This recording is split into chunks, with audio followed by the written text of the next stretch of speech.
શેણાનો લોટ લીધો છે આપણે ને એને સાળી લીધો છે, તો શેણાનો લોટ આપણે સાળીને જ લેવાનો છે ને હવે આપણે એમાં 1 ચમચી તેલ નાખવાનું છે, તો ઝાઝું તેલ નથી નાખવાનું, 1 ચમચી જ નાખવાનું છે ને સ્વાદ પ્રમાણે આપણે મીઠું નાખવાનું છે।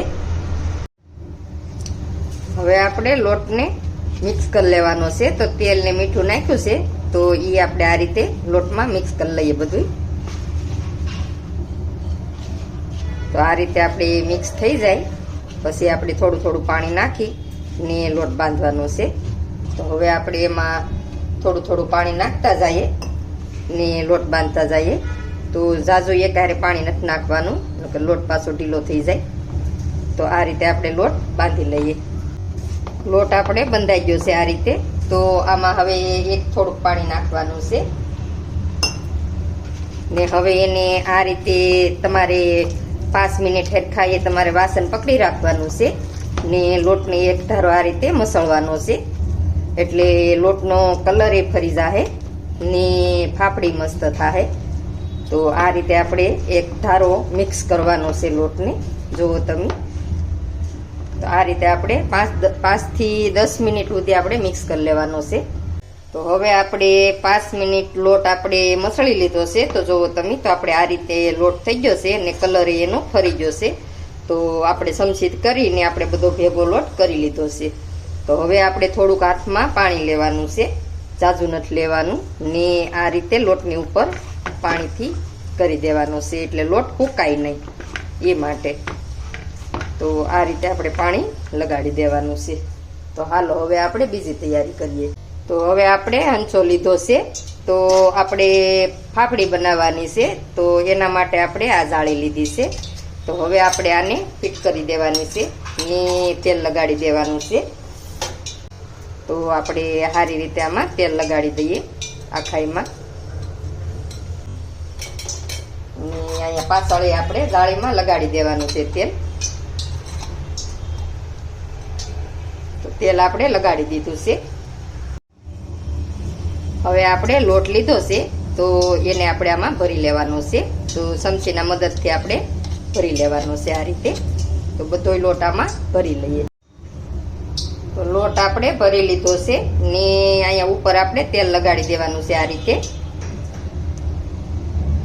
તો તેલ આપણે લગાડી દીધું છે ને હવે આપણે ફિટ કરી દઈએ। તો તેલ આપણે ગરમ કરવા મૂકી દીધું છે ને તેલ આપણે બહુ નથી આવવા દેવાનું, મીડિયમ આવવા દેવાનું છે। તો ધવાડા નીકળી જાય એટલું તેલ આપણે નથી આવવા દેવાનું। તો આ રીતે આપણે આમાં પાપડી પાડી લેવાની છે। તો જુઓ તમે તેલ કેટલું ગરમ છે, તો એ રીતે જ આપણે તેલ થવા દેવાનું છે। તો આને આ રીતે આપણે કટિંગ કરી લઈએ ને હવે આને આપણે સડવા દઈએ। ગેસ આપણે મીડિયમ રાખવાનો છે ને થોડીક વાર આપણે એને ફેરવવાની નથી। તો આ રીતે આપણે એને સડવા દેવાની છે આમાં ને આમાં ને પછી આપણે ફેરવવાની છે। તો ગેસ આપણે ફૂલ નથી રાખવાનો, મીડિયમ રાખવાનો છે ને જો તમે કેવી સરસ ઢોળી બની છે। તો હવે આપણે પલટાવી લઈએ। તો આ રીતે આપણે અલટ પલટ કરીને આપણે સેડવી લેવાની છે।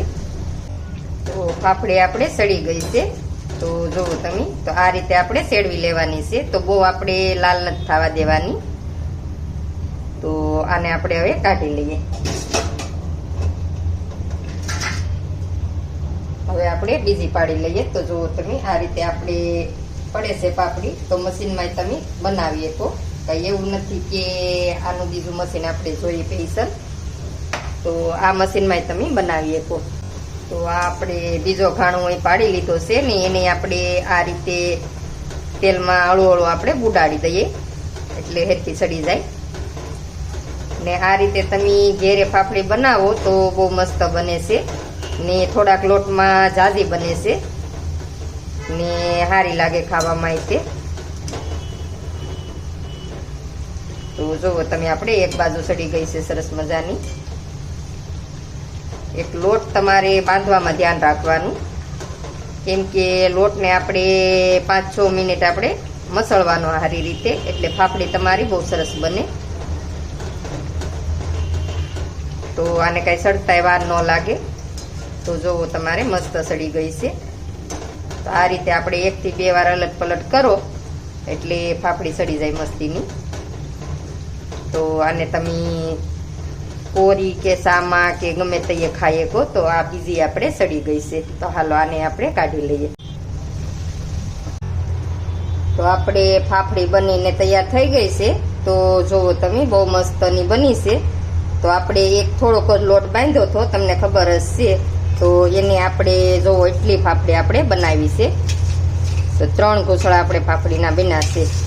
તો બહુ મસ્તીની બની છે. ને આને જોવો તમે આ રીતે બટકા કરો તોય થઈ જાય છે મસ્તીની. તો આ રીતે બનાવીને જરૂરથી ટ્રાય મારજો ને કોમેન્ટમાં મને કહેજો કેવી બની કેવી નહીં એમ. ને મારા વિડીયો ગમતા હોય તો લાઈક શેર ને સબસ્ક્રાઈબ કરવાનું નહીં ભૂલતા.